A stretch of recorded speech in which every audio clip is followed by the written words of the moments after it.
मशहूर हिंदुस्तानी कहावत है, अगर आप दरिया पर रहते हैं तो मगरमच्छ से ही दोस्ती करने में बेहतरी होगी।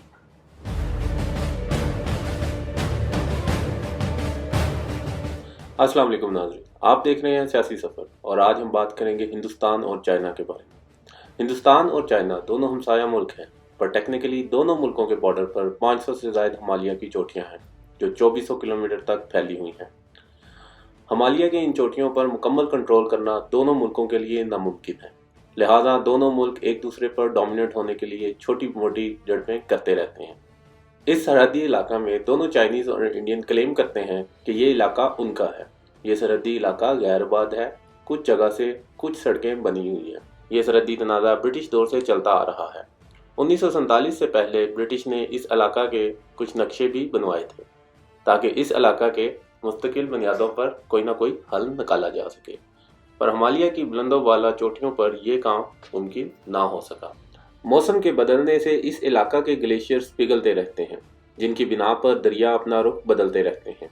ये तमाम तर वजूहात हैं जिनकी बिना पर आज मॉडर्न टेक्नोलॉजी होने के बावजूद इस तमाम इलाका में सरहदी लकीर खींचना नामुमकिन है। इस सारी सिचुएशन में एक ही सूरत है जो फैसला कर सकता है कि किसका कौन सा इलाका है, और वो है ताकत, यानी जिसकी लाठी उसकी भैंस। इसी वजह से दोनों मुल्क अपनी ताकत का मुजाहरा करते रहते हैं। अभी हाल में अक्टूबर 2020 में चाइना और इंडिया में एक झड़प हुई जिसमें 20 हिंदुस्तानी फौजी मारे गए। लेकिन इन झड़पों से ज़्यादा ख़तरनाक यहाँ का मौसम है। आपस में लड़ाई की बिना पर दोनों मुल्कों का इतना जानी नुकसान नहीं हुआ जितना मौसम की शिद्दत से हुआ। एक रिपोर्ट के मुताबिक इस इलाका में फौजियों की हलाकतें ज़्यादातर बुरे मौसम और गहरी खाइयों में गिरने से हुई हैं। इसलिए दोनों मुल्कों के लिए इस इलाके में फ़ौज रखना बहुत ही मुश्किल और तकलीफदेह काम है। 1950 से पहले चीन और हिंदुस्तान का किसी किस्म का कोई भी ज़मीनी राब्ता नहीं था।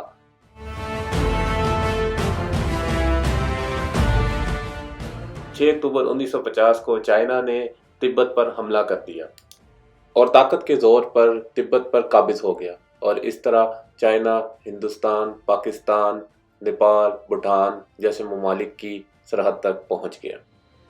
दलाई लामा, जो कि तिब्बत के हुक्मरान और बुद्धिस्ट के रूहानी पेशवा थे, उन्होंने चाइना के हमला करने की बिना पर हिंदुस्तान में पनाह ली। दलाई लामा को हिंदुस्तान का पनाह देना चीन और हिंदुस्तान के ताल्लुकात में मज़ीद दरारें पैदा कर गया। वक्त के साथ साथ ये दरारें और ये टेंशन्स मज़ीद बढ़ती गईं और साल 1962 यानी 1962 में हिंदुस्तान और चाइना की बराह रास्त एक जंग हुई।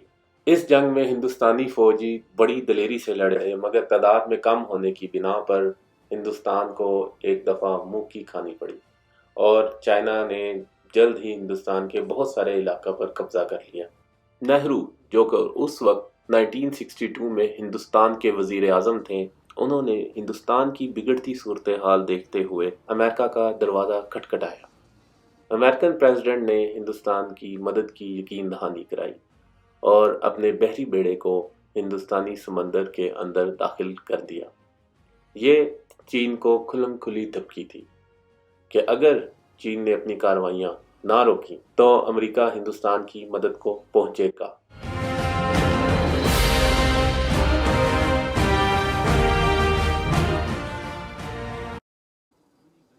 चाइना ने यह सूरत हाल देखते हुए अपनी फ़ौज को मज़ीद आगे बढ़ने से रोक दिया।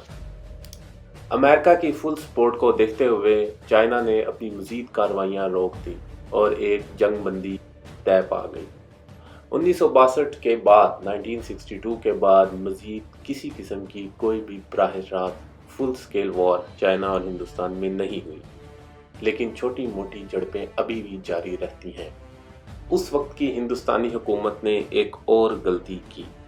बजाय इसके कि अपने मामला चाइना के साथ दुरुस्त कर लेते, चाइना ने 3-4 मरतबा हिंदुस्तान को टेबल टॉक्स पर बुलाया, लेकिन हिंदुस्तान अपने मामला मुकम्मल तौर पर तय ना कर पाया और किसी न किसी बिना पर यह मामला डिले होते रहे। आज चाइना सुपर पावर बनने के बहुत ही करीब है और हिंदुस्तान से वसाइल, तादाद, इकॉनमी, फौज और हर लिहाज से بہت ہی آگے ہے۔ لہٰذا آج ہندوستان کو چائنا کی ڈکٹیشن پر کہیں نہ کہیں کسی نہ کسی طرح چلنا پڑتا ہے۔ چائنا نے پاکستان اور ایران، جو کہ ہندوستان کے خطے میں شامل دو ممالک ہیں، ان سے اپنی تعلقات بہتر سے بہتر بنا لیے ہیں، اور چائنا نے سی پیک کے نام سے ایک پروجیکٹ پاکستان اور ایران میں شروع کیا ہے۔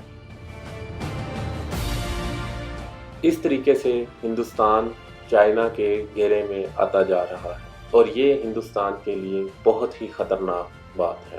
لہٰذا اب دیکھتے ہیں کہ آنے والے وقت میں کون کیا کرتا ہے، لیکن ہندوستان کے لیے خطرے کی گھنٹی بج گئی ہے، اور ہندوستان کی پریشانیوں میں مزید اضافہ ہونے جا رہا ہے۔ Thank you.